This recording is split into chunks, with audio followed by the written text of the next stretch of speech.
We wanted to talk about how the rankings are made because that's something that I always wondered when I was a player. So we brought on Drew Locascio, Illinois and Wisconsin Scouting Supervisor, along with Vinny, our scouting director here in Wisconsin, to talk about the rankings. Guys, thanks for joining us for this. Yeah, for sure. Yeah, thanks, David.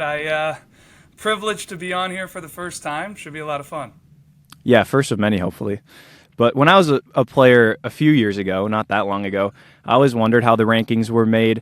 I'll be honest, I kind of pictured Steve Nielsen, Andy Soroka sitting in a boardroom, maybe Steve standing by the whiteboard. It's like Moneyball. He's got the different magnets with all the players' names on them, moving them around. Okay, I need to put this guy over this one.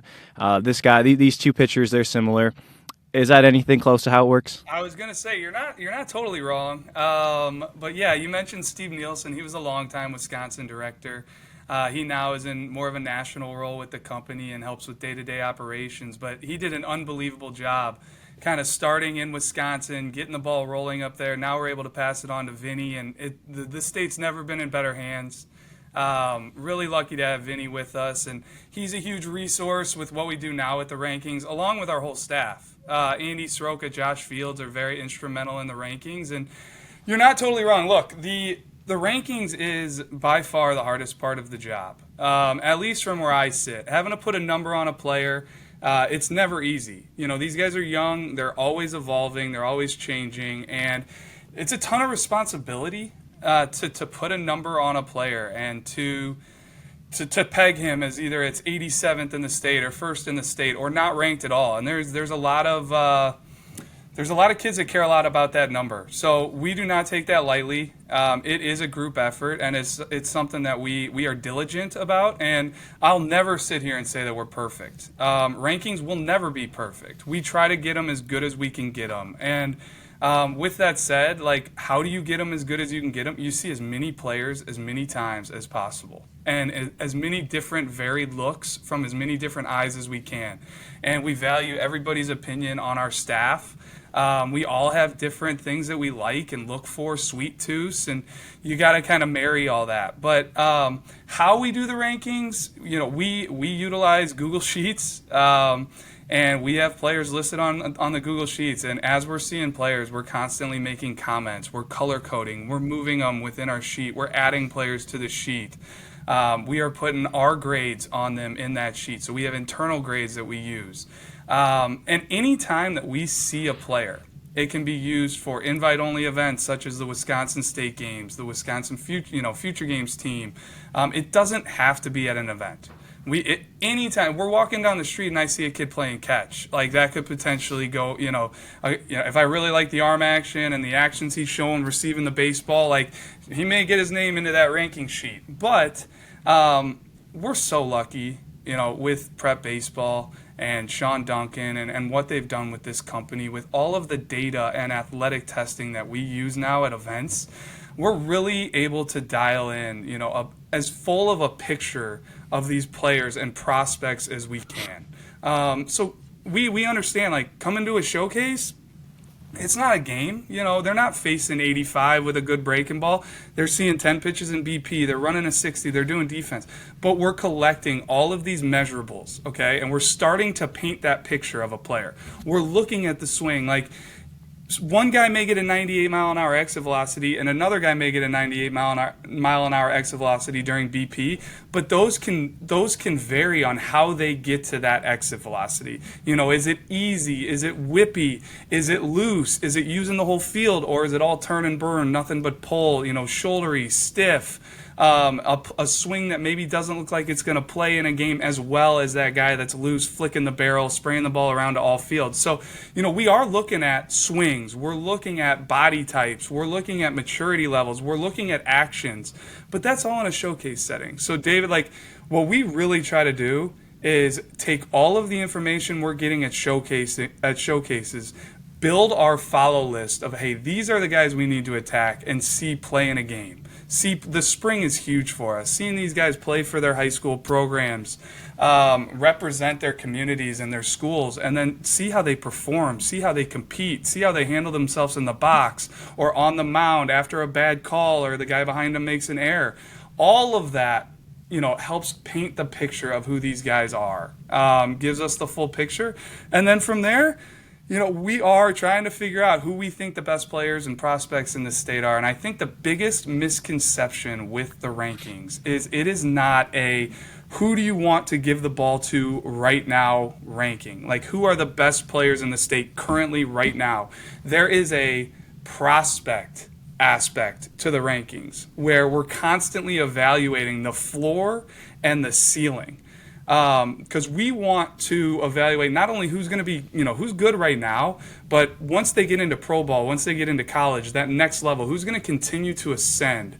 And we're looking for the guys that are going to continue to ascend. We don't want to look at that guy that maybe he's 16 years old and he's got a full beard and he's more physical than everybody else and he throws 88, but it's stiff. He can't spin it. We don't know if he's going to get any better. We want those loose, athletic, upside, young-looking athletes that are going to continue to get better. And those guys tend to sit higher on our rankings. We also look at position profile. Up the middle of the field is always valued at a higher level than a corner guy, that maybe plays third base right now, but he's going to be moved off the corner because defensively at the next level, it's going to have to go to first base. Well, if he's a first baseman only, that puts a ton of pressure and value on his bat. He better really hit versus those guys that can play up the middle, that can run, guys that hit left-handed, guys that pitch left-handed are always going to be valued at a higher level. And you look at the guys that get committed out of every state every year, the earliest commits are always those up-the-middle athletes, those left-handed pitchers, or those guys with just really off-the-charts tools, one or two tools that you just can't teach. A guy like Dominic Santarelli with all field, whole field plus power.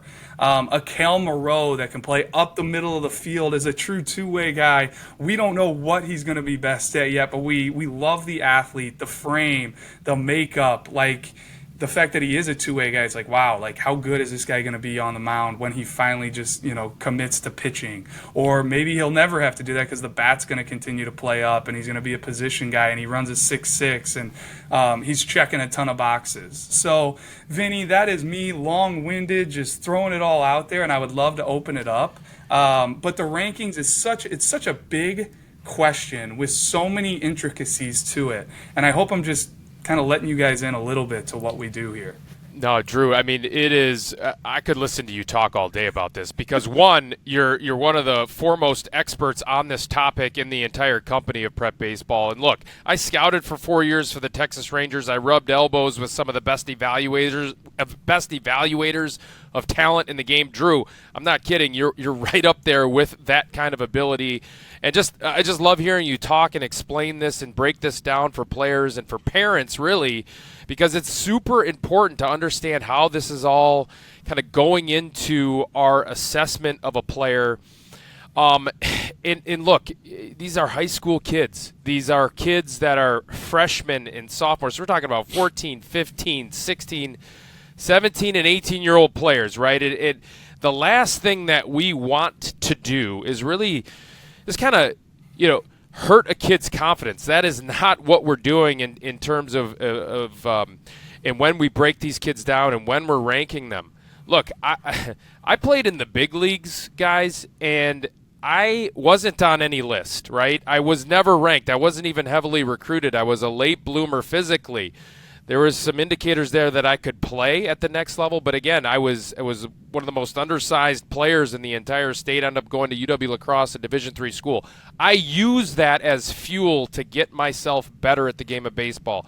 And I talk to players all the time. Drew, I know you talk to players all the time about have it a focus of yours to get to your ceiling. That should be your main focus. How can I get better today at the game of baseball? And I use the fact that I wasn't recruited. I wasn't on any of these lists in order to get better at the game of baseball. And that's what we tell players. If you don't like where you are ranked, use that as fuel to get better. Use that as fuel to get better every single day at this game.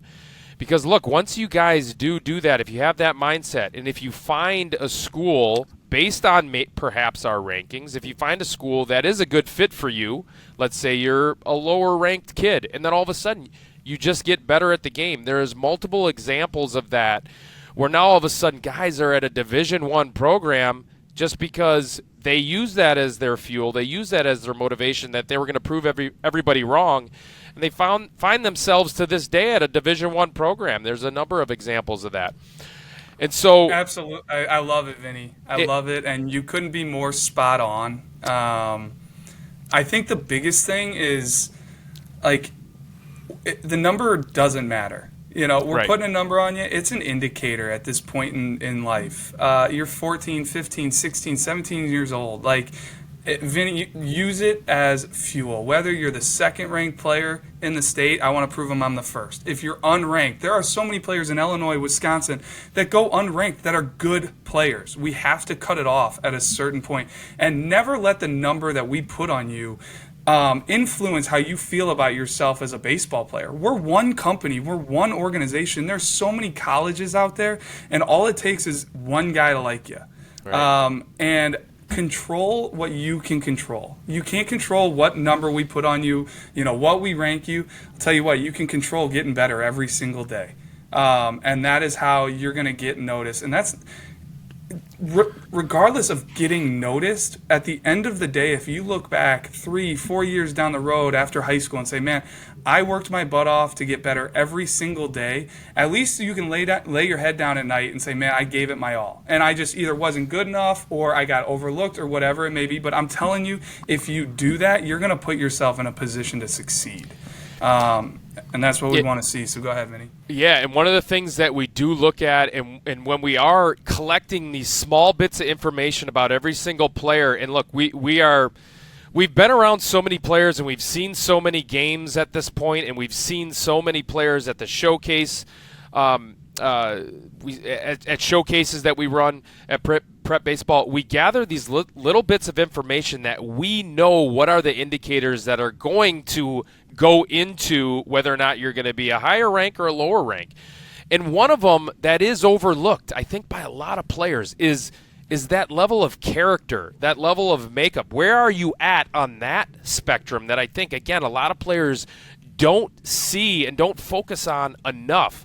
Because kind of what we're talking about here, guys, is the fact that if you have a high character player, if you have a player that wants to get to his ceiling, that loves the game of baseball, that is very passionate about the game of baseball, we can sense that within about 5 seconds of watching a player perform, even at a showcase, guys. So make that a priority to improve upon that. And that is something, yes, it's something that a lot of players just kind of naturally have, but it is something that you can work on.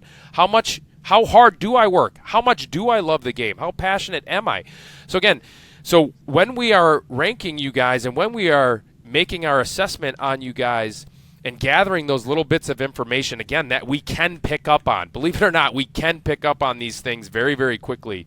That is something that I would recommend most players continually work on. Where am I in terms of my level of want and desire in getting to that ceiling? So I know, Drew, that is a big indicator for you as well. Yeah, and I just think in general, you look at where the game is going, and you look at these guys that are getting drafted, are performing in the big leagues. It is all about getting as big and as strong and as dynamic as you can get. And we're reaching a very pivotal time of year for these guys in Wisconsin, Vinny, to where you can make or break your next year with what you do in this off season. If you're going to live in the weight room, if you're going to just, force your parents to feed you, 10 meals a day and put more protein into your system than you ever have, you guys are going to be the ones that earn it and do it. And it takes that level of commitment and, hitting the weight room and just becoming as dynamic and as athletic as possible. I cannot stress that enough. Those are the guys that get attention. Dynamic athletes that play with pace, that play with a motor, that play with a chip and an edge on to their game. Man, those are the guys that succeed. Those are the guys that any coach is looking for. You never want to have to coach a motor. You never want to have to coach paying attention, IQ, reading a ball in the dirt. Like, you want guys that you have to pull back they're so aggressive you have to pull them back and, hey, like, chill out here, you know what I mean? So that's what we're looking for. That's what I think anybody's looking for. And just, if you want to talk about things you can control right now, sure, great, go throw 88, in the winter and work on your weighted balls, but get as big and as strong and as athletic as you possibly can. I cannot harp that enough, and don't look at me as like the example there, because clearly I could have benefited from that as well. But no, Vinny, that's a huge thing for me. And this winter, being in Wisconsin, when you're forced to be indoors, obviously you should be living in the cage, but be moving some weight, hit that weight room. So. No, I love it. And David, I think that's a pretty good assessment of really how we do it, how the rankings are put together, and is a good call out, Drew, on the fact that in Wisconsin specifically, Andy Soroka, Josh Fields, like those guys are absolutely instrumental as well in putting together these rankings, getting out to as many high school games as we're able to do so. And David, you were instrumental in doing that as well last year specifically, and again hopefully this year. But that's how we do it, guys. I mean, we try to get to as many games, and look, at the end of the day, it does help. It does help just, again, gathering little bits of information in getting to a showcase. We got to see you guys. I mean, it is very, very imperative, at least one a year, just so that we can see how you guys are developing as well. So again, if you pop, and Drew kind of has mentioned this before in the past, if you do pop, all of a sudden you're throwing 5 miles per hour harder, or all of a sudden that 60 is below that 7-second mark, that coveted 7-second 60, get to a showcase and show us if that's your second showcase of the year.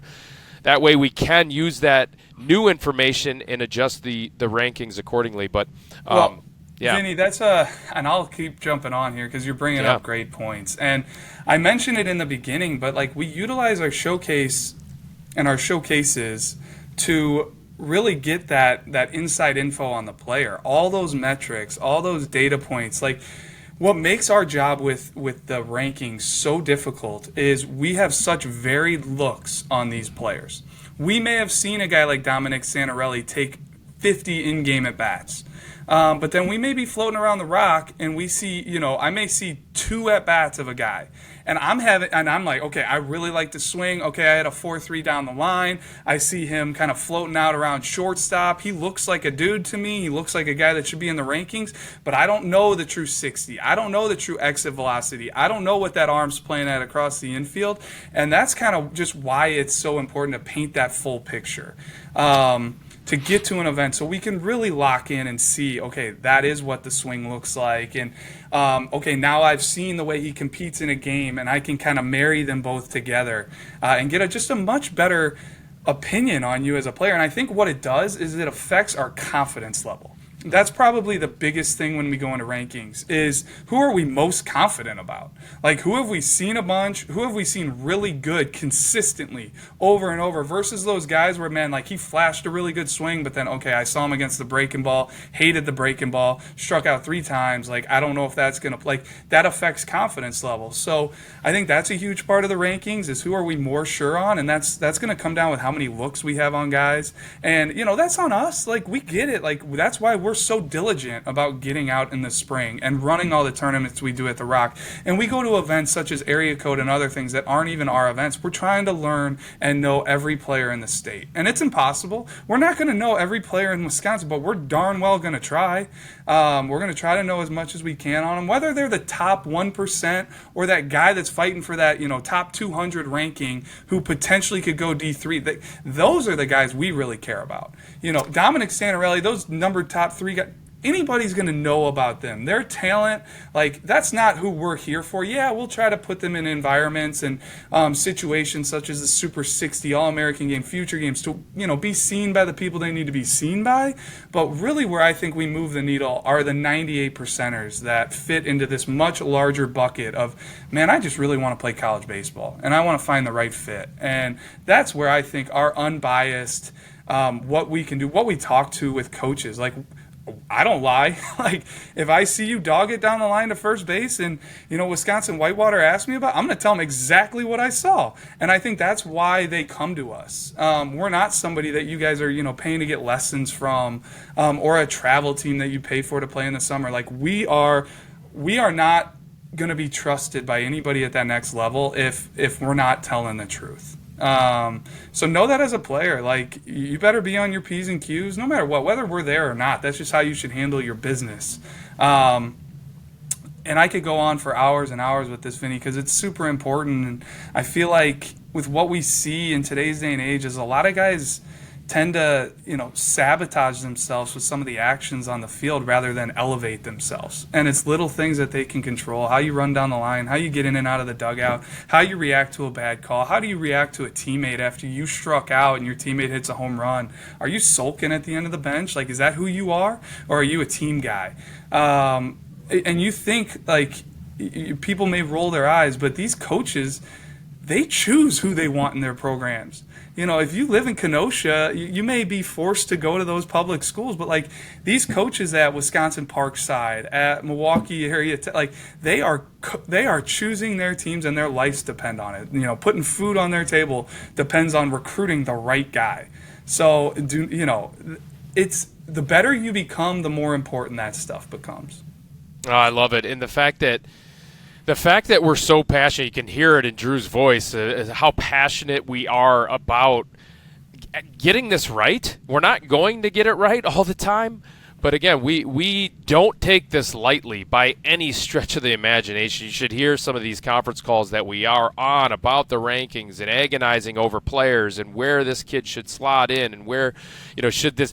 And the other important thing we should mention too, real quickly, Drew, is the fact that when a player, let's say, maintains his ability level, but 4 other guys really took a huge jump, let's say, in the spring season, but we still like that other player, and it looks like that player is dropping in the rankings when in fact he's really not. These 4 other guys just took a massive step and are just ranked ahead of him. Those decisions are not taken lightly by us either. So, Drew, kind of illustrate that a little bit. Tremendous call out. I think that's one of the biggest things with the rankings that is hard to understand and digest as an athlete, as a parent. Really, it starts with, we roll out an initial rankings with these younger classes. And these younger classes, the majority of these players, unless you are an upper echelon talent, are not playing varsity. So we're not seeing a ton of these guys when we go out in the spring and we're watching varsity games. We'll see the handful of really, really true, high-level Wisconsin young prospects coming up. But our pot of players, our pool of players that we're looking at is such a smaller selection than, let's say, those seniors that we're looking at, where there's probably 500 players now that we've seen just in the spring going to high school games. So with those younger classes, we try to keep the rankings small. We try to go with the guys we're most confident about, we feel really good are going to be high-level players someday.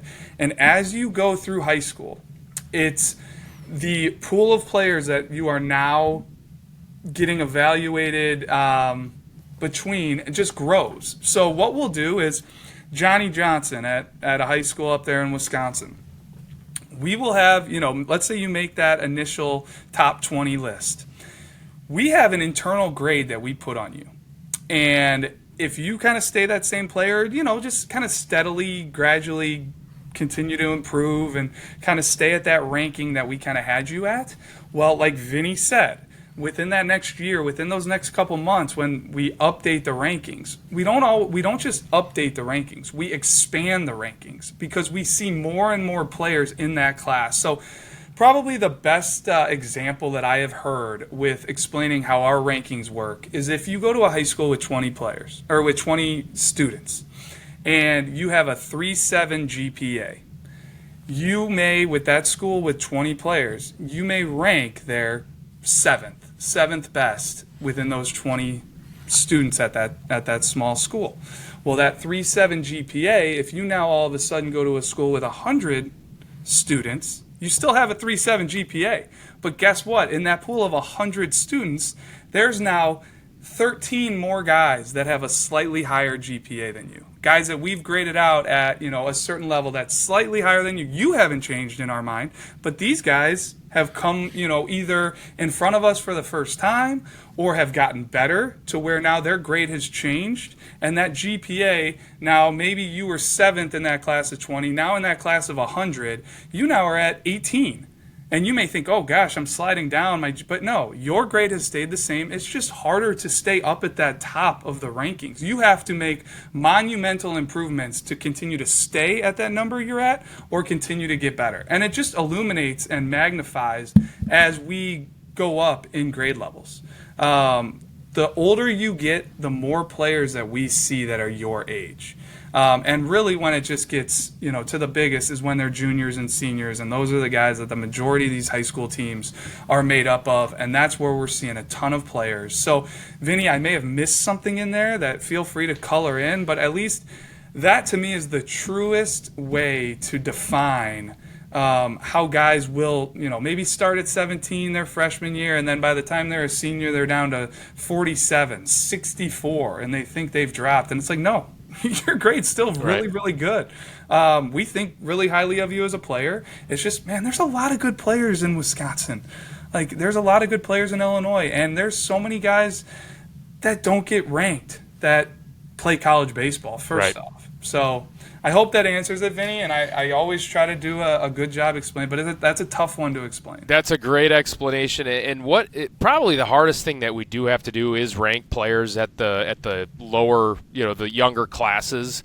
And so, and what Drew said is that is a smaller group of players, and so that is the most difficult part of the rankings. As hard as the rankings are, right, and trying to get them right, it's ranking that we have to rank the 2028s here coming up here. So it's very difficult to do, and it's something that you have that small group of players in that freshman class that you have to kind of set out a ranking, and then that changes over time, right? As we see more players, as Drew mentioned, and as players physically grow and develop, or if they don't, right? I was that kid that never grew until I was a junior in college, and so.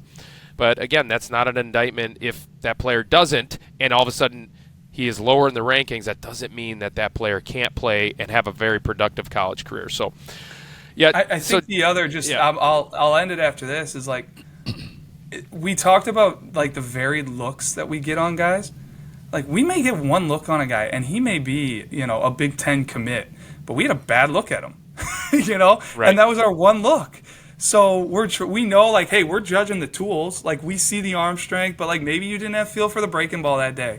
Or maybe you just really struggled out of the stretch. Maybe you just didn't have it. Maybe you were sick. Maybe you had, a broken toe, and we didn't know about it. Like, there's so many factors that go into this, and we get it. Like, we sign up for doing this. Like, we fully get it.